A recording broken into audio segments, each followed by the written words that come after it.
Քննարկում ենք հարց համար 27-ը վարչատարածքային բաժանման մասին օրենքում փոփոխություններ կատարելու մասին հարցը, զեկուցող տարածքային կառավարման և ենթակառուցվածքների նախարար Դավիթ Խութացյան։ Մեծարգո վարչապետ, հարգելի գործընկերներ, ձեր քննարկման եմ ներկայացնում Հայաստանի Հանրապետության վարչատարածքային բաժանման մասին օրենքում և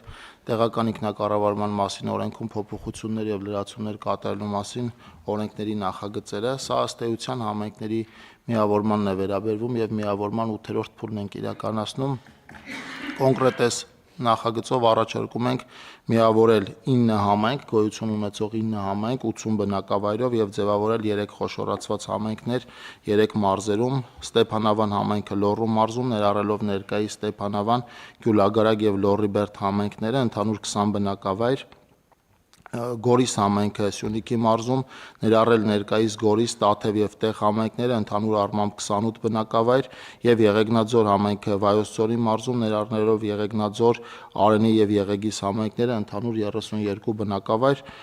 Փոփոխությունը իրականացնելուց հետո Հայաստանի Հանրապետության համայնքների ընդհանուր թիվը ներկայիս 70-ի փոխարեն կկազմի 64։ Խնդրում եմ հաստատել։ Շնորհակալ եմ, պարոն Խութացյան, հարգելի գործընկերներ, եկեք արձանագրենք մի բան, որ մենք չունենք գեթ մեկ դեպք, երբ որ համայնք խոշորացրած լինենք, հետո ասենք, վայ, էս ինչի սենց արեցինք, պետք էր չանել սա։ Ընդհակառակը, մենք առանց բացառության բոլոր դեպքերում տեսնում ենք շատ կոնկրետ ազդեցություն համայնքի և բնակավայրերի կյանքի սոցիալ-տնտեսական իրավիճակի վրա։ Ուրիշ բան որ չվերցնենք, խոշորացված համայնքների սուբվենցիոն կարողությունները էականորեն և անգամներով մեծանում են։ Եվ սա շատ կարևոր արձանագրում է։ Իհարկե, նաև այստեղ քիչ առաջ ասվածի տրամաբանությամբ մենք պետք է համայնքային իշխանությունների գործունեության արդյունավետությունը բարձրացնող մեխանիզմներ մշակենք եւ ընդհանրապես նաև համայնքներում, հանրապետությունում մենք պետք է նաև քաղաքացիների հետ ակտիվ հաղորդակցություն իրականացնենք, թե ընդհանրապես ոնց է աշխատում համակարգը։ Ենթադրենք, երբ որ որևէ տեղ կա ջրի խնդիր, ոնց է լուծվում այդ ջրի խնդիրը, ինչ մեխանիզմով է լուծվում ջրի խնդիրը։ Իմիջիայլոց լավ հիշեցի, առողջության ապահովագրության հետ կապված, իհարկե լավ է, որ քաղաքացիները արտահայտվում են, մենք շնորհակալ ենք, բայց ես տեղ էլի սոցիալ-հոգեբանական եւ լեզվամտածողության մի հատ խնդրեմ եմ տեսնում։ Երբ որ ես տեսնում եմ վերնագրեր կամ մարդկանց կողմից մարդը ասում է, որ ես 1 միլիոն դրամանոց վիրահատությունը արեցի անվճար։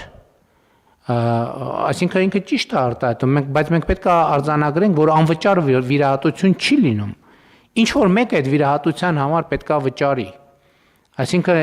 մենք պետք է քայլ կարողանանք այնպես անել, որ նույնիսկ մեր քաղաքացիները, ովքեր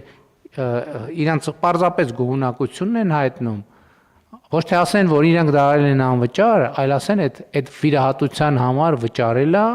կառավարությունը, այդ վիրահատության համար վճարել է պետական բյուջեն, այդ վիրահատության համար վճարել է պետությունը, որովհետև սա շատ կարևոր բան է։ Որովհետև գիտեք, հասկանում եք, մեր իրականության մեջ, հասկանալի հետագծի պատճառով, այդ ընկալումը չկա։ Երկրում չկա այդպիսի մի հարց, որի լուծման համար ինչ որ մեկը պետքա չվճարի։ Չկա այդպիսի հարց, պարզապես չկա այդպիսի հարց։ Նույնիսկ այն հարցերը, որոնց լուծման համար ֆիզիկական նյութի տեղաշարժ եւ ֆիզիկական նյութի հետ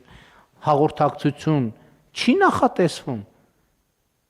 այդ ամեն ինչի հետևում կա ծախս։ Այդ ծախսը ինչ որ մեկը պետք է անի, որովհետեւ այդ ծախսը եթե չի արվում, նշանակում է այդ հարցը չի լուծվում։ Դրա համար մենք այդքան ինչ ենք խոսում բյուջեի կարևորության մասին, ինչ ենք խոսում բյուջեի կարևորության մասին, թե ինչքան կարևոր է բյուջեն։ Որովհետև եթե ինչ որ մի հատ հարց կա բյուջեում, այդ նշանակում է այդ հարցի լուծում, եթե չկա բյուջեում, այդ նշանակում է այդ հարցի չլուծում։ Իհարկե հաշվի առնելով նաև վերաբաշխումների եւ այլնի լրացնելու, հանելու, ավելացնելու, պակասելու հնարավորությունը։ Ես այն ինչի համար եմ ասում, այդ թվում համայնքներում։ Երբ որ մարդը իր դարպասից դուրս է գալիս եւ տեսնում է, որ դարպասի դիմացը ցեխ է, ինքը ուզում է, չէ՞, այդ հարցը լուծվի, բնականաբար։ Բայց պետք է նաև հասկանանք, այդ հարցը ոնց կարա լուծվի, այդ հարցը կարող է լուծվի միայն այն դեպքում, երբ որ բյուջետային համակարգը աշխատի։ Ընդ որում բյուջետային համակարգ հասելով մենք սովորաբար հասկանում ենք պետական բյուջե, որտեղ փող կա եւ որից ծախս արվում։ Ոչ բյուջետային համակարգ սկսում է բանից, կրպակից։ Այդ դարպասի դիմաց գտնվող կրպակից ՀԴՄ դրածա թե դրած չի, առևտրի դիմաց ՀԴՄ տրվում է թե չի տրվում, հարկը վճարվում է թե չի վճարվում, գույքահարկը վճարվում է թե չի վճարվում։ Ընդ որում այս ռեժիմի մեջ շատ կարևոր է մի բան, էլի հարցի սոցիալական դրվածքը։ Հարցի սոցիալական դրվածքը։ Երբ որ այս մոտավորապես նույնն է, չէ՞, տենց իրավիճակներ ենթադրում եմ լինում է։ Երբ որ երեկոյան կամ ցերեկը հավաքվում են եւ մեկ էլ արձանագրում են, որ տանը ուտելու բան չկա։ Ճաշ չկա։ Սովորաբար sense դեպքերում ինչ են անում, հարցակվում են տանտիկնոջ վրա, ասում են չհասկացա։ Էս եկել ենք հոգնած ջարդված բան ուտելու բան չլինի, բայց հարգելին ես որտե՞ից լինի ուտելու բան։ Որտե՞ից լինի ուտելու բան։ Այսինքն այդ ուտելու դատարկ բանը, դատարկ կացան նշանակում է, որ ընտանիքի բյուջետային համակարգը չի աշխատի, որովհետև ինչ որ մեկը պետքա բան աներ, իր բյուջետային պարտականությունը կատարեր, այսինքն բերեր դներ եւ բյուջետային համակարգը ով որ բանը տան ֆինանսների նախարարությունը բաշխեր, պլանավորեր, գնար գնումները իրականացներ արդյունավետ, դա էլ հիշեցնեմ արդյունավետություն։ Այսինքն մենք որ ասում ենք Հայաստանը մեր տունն է, ժողովուրդը մեր ընտանիքն է, այս նկատի ունենք։ Այս նկատի ունենք։ Հա ներսում կարա լինի հետեւյալը ում համար ինչ կոշի կար, ով ինչքան պետքա ծախսի, բայց սա լրիվ նույն պատմությունն է։ Եվ ինձ ամենաշատը անհանգստացնում է, որ այս պատմության ընկալումը մեր իրականության մեջ չկա։ Այսինքն պետական բյուջեն մարդիկ պատկերացնում են, թե Ֆիննախում կամ ինչ որտեղ, երբեմն պատկերացնում են, թե կենտրոնական բանկում, չնայած կենտրոնական բանկը այս թեմայի հետ ընդհանրապես կապ չունի։ Մի հատ սենյակ կա, այնտեղ ասենք մի հատ էլ մեքենա կա, ասենց բանը փողը տպում են, բաշխում փողը տպում են, այսինքն տենց էլ կարելի ասել, բայց մի շաբաթից հետո այդ փողով ոչ մի բան չես կարող առնես, որովհետև այդ փողի տակը աշխատանք չկա, արդյունք չկա։ Այսինքն եւ նույնը համայնքը, նույնը պետությունը, նույնը կազմակերպությունը, ամեն ինչ սենց է։ Այսինքն այս դատարկ կացան տեսնելով հարցակվել բանի վրա, տանտիրու վրա, թե ինչի ճաշ չես էփե, բայց բան չկա էփելու, որտե՞ց էփի։ Հələ մի հատ էլ չենք թողում ինքը գնա աշխատի, որ եւ այս ընկալումը շատ կարեւոր է։ Վերադառնալով խոշորացման թեմային, էֆեկտը այստեղ է դա, որ ընտանիքը մեծանում է, այո, կարիքը մեծանում է, բայց նաեւ աշխատող ձեռքերն են շատանում։ Գույքահարկ վճարի պոտենցիալն է մեծանում։ Եվ բաշխումներ անելու հնարավորությունն է մեծանում, ել չեմ ասում կառավարությունը սուբվենցիոն ծրագրերով եւ դոտացիաներով ավելի մեծ ֆինանսավորում է իրականացնում։ Եկեք արձանագրենք նաեւ, որ նախորդող շրջանում խոշորացման արդյունքում որևէ մտավախություն չարտահայտվեց։ Ոչ մի գյուղ իր անունը չկորցրեց, ոչ մի գյուղ իր ինքնությունը չկորցրեց, ոչ մի գյուղ իր տրադիցիան չկորցրեց եւ այլն եւ այսպես շարունակ։ Ընդհակառակը երևացին աշխատանքներ եւ կառավարության համար էլ է հեշտ։ Կառավարության համար հեշտ է աշխատել 60 համայնքի ղեկավարի հետ եւ մարզպետարանի, քան թե 600 համայնքի, քան թե 800 համայնքի ղեկավարի հետ, որոնց կացան սովորաբար դատարկը։ Համեցեք։ Պարոն վարչապետ, ըստ էության ամփոփելով նախորդ խոշորացումների 7 փուլերի օրինակները, միանշանակ կարող ենք պնդել, որ խոշոր համայնքները խոշոր ծրագրեր են կարողանում իրականացնել եւ այսօր մեր պետական համաֆինանսավորման ծրագիրը, որը համայնքներում ենթակառուցվածքների զարգացման ուղղված ամենամեծ ծրագիրն է, հասել ենք այն կետի, որ համայնքները ներկայացնում են 6, 7, 8, Վանաձորը 13 միլիարդ դրամի սուբվենցիոն հայտեր։ Այս կարողությունները եւ գումարի գեներացման եւ նաեւ նախագծերի պատվիրման մրցույթներ իրականացնելու, աշխատանքները հսկելու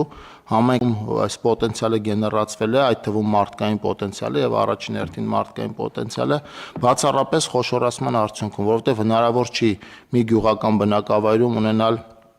քաղաքաշինության բաժնի նորմալ մասնագետ, գնումների մասնագետ, նախագծեր կազմող, նախագծեր կարդացող, նախագծերից հասկացող, մրցույթներ իրականացնող մասնագետներ։ Եվ այս առումով, որ արդեն կարծում եմ նաև քաղաքացիների կողմից դժգոհություն չկա խոշորացման հետ կապված, որտեղ աշխատանքները տեղում ակնհայտ երևացել են։ Մենք ինչի ենք ընտրել այս համայնքները, սրանք հիմնականում խոշորանում են քաղաքային բնակավայր ունեցող համայնքների շուրջ, որտեղ մեր դոտացիայի բանաձևերն էլ գյուղական բնակավայրերով բաղկացած արդեն խոշորացված համայնքներին ավելի քիչ միջոցներ են տալիս եւ էականորեն միջոցները ավելանալու են սրա հաշվին։ Ընդ որում մենք պետք է նայենք այդտեղ էլի բան ունենք անելու։ Հիմա ես օրինակ նայում եմ Տավուշի մարզի օրինակը։ 4 բնակավայր է եւ վերջ, այնտեղ ֆունդամենտալ խոշորացման թեման փակված է, վերջ, այլ այնտեղ խոշորացման օրակարգ չկա, որովհետեւ ոնց պետք էր խոշորանալ 4 Դիլիջան, Նոյեմբերյան, Բերդ, Իջևան խոշորացվեցին, ավարտեցին։ Հիմա մենք պետք է նայենք թե որ էլի մարզ ունենք, որ թեման փակված է։ Այսինքն էլի մարզեր ունենք, որ թեման փակված է։ Կարծում եմ, որ արդեն կասկած չկա, որ դա ճիշտ ճանապարհ է, պետք է գնալ եւ հնարավորինս էֆեկտիվ այդ թեման փակել դուրս գալ։ Թեման փակված ենք համարում նաև Արարատի մարզում, այստեղ կա մեկ չէ խոշորացված համայնք ազգային փոքրամասնությամբ, կա Արտաշատը, Արարատը, Վեդին եւ Մասիսը, այստեղ եւս խոշորացման հետ կապված առաջիկայում պլաններ չունենք։ Ընդհանուր ուսումնասիրում ենք բոլոր տեղերի կառավարման արդյունավետությունները։ Այս փուլում պլանավորել ենք այս 9 համայնքների միավորում, որից կստացվի 3, ինչի ենք սա նախաձեռնել հիմա, որովհետև 2027 թվականի աշնանը այս համայնքների զգալի մասում հերթական թիմ ընտրություններ են, 26 թվականի աշնանը, այսինքն այս տարի աշնանը համայնքների զգալի մասում տեղական ինքնակառավարման մարմինների ընտրություններ են նախատեսված եւ կրկնակի ընտրություն կազմակերպելու անհրաժեշտությունն ենք բացառել, այսինքն իրենք հիմնականում իրենց ժամկետներում կգնան ընտրությունների, բայց ընտրությունը կլինի միավորվածի մասով, առաջիկա տարիների համար միանշանակ նոր ուրեմն համայնքներ կառաջարկենք վերամիավորման համար, այսի մասը տրամաբանության մեջ։ Ընդ որում ես ուզում եմ ելի իմ գոհունակությունը հայտնեմ, որ մենք քաղաքական կամք ենք ունեցել եւ վճռականություն ենք ունեցել եւ ունենք դա անելու, որովհետեւ հասկանում եք, հիշում եք ինչքան նրբությունների հետ էր կապված հազարումի եւ այլն քաղաքական, մերձ քաղաքական եւ այլն, շատ կարեւոր է, որ մենք հետեւականորեն գնում ենք առաջ եւ մեր համոզմունքները կարողանում ենք իրագործել եւ արդյունքներն էլ տեսնել։ Շատ լավ, կան դիտարկում դրա։ Համեց։ Ես մի պարզ օրինակ բերեմ, պարոն վարչապետ, ցույց տալու համար միավորման գործընթացի կարևորությունը։ Մենք 500 մանկապարտեզ ենք կառուցել վերջին տարիների ընթացքում, որոնցից զգալի մասը գյուղական բնակավայրերում։ Այն գյուղական բնակավայրում, որտեղ կառուցել ենք մանկապարտեզներ, իրենց սեփական եկամուտների հավաքագրման մասը 25-30 միլիոն դրամ է, իսկ միայն մեկ մանկապարտեզի լիարժեք պահպանման ծախսը ավելին է, քան 30 միլիոն դրամ է։ Հետևաբար, եթե մենք միավորման գործընթաց չանեինք, եւ պետությունը պետական բյուջեի միջոցներով մանկապարտեզ կառուցեր եւ այդ մանկապարտեզը հանձներ համայնքներին շահագործման, գյուղական բնակավայրերի ճնշող մեծամասնությունը միայն մանկապարտեզի պահպանության համար անհրաժեշտ գումարը չուներ իրենց բյուջեում։ Այսինքն ավելի պարզ ասենք, պարոն Խուդացյան, տենց դեպք ունեցել ենք իմիջիայլոց այդ խոսակցությունները իմիջիայլոց այդ դեպքից են սկսել։ Այսինքն մենք կարող ենք մանկապարտեզը կառուցելու ենք տալու համայնքին, համայնքը չէր կարողանալու այդ մանկապարտեզի աշխատավարձը վճարել աշխատողների, կոմունալ ծախսերը վճարել, պահպանման ծախսեր անել եւ այլ ծախս, որովհետեւ իրանք չունեն այդքան բյուջե։ Եվ հիմա, բայց մեծ խոշորացված համայնքի մեջ այդ խնդիրները ոչ միայն լուծվում են, այլև մենք նախապայման ենք դնում, որ մանկապարտեզը կառուցվեց, մենք պետք է համայնքի բյուջետավորման ծրագրի մեջ տեսնենք, որ իրանք երկարաժամկետում դա նախատեսում են։ Եվ դա երաշխավորում է մանկապարտեզների բնականon գործունեությունը եւ զարգացում։ Շատ լավ, կան այլ դիտարկումներ, չկան։ Ըստ այդմ հարցը դրվում է քվեարկության, ովքեր են դեմ որոշման ընդունմանը, դեմ չկա, որոշումն ընդունված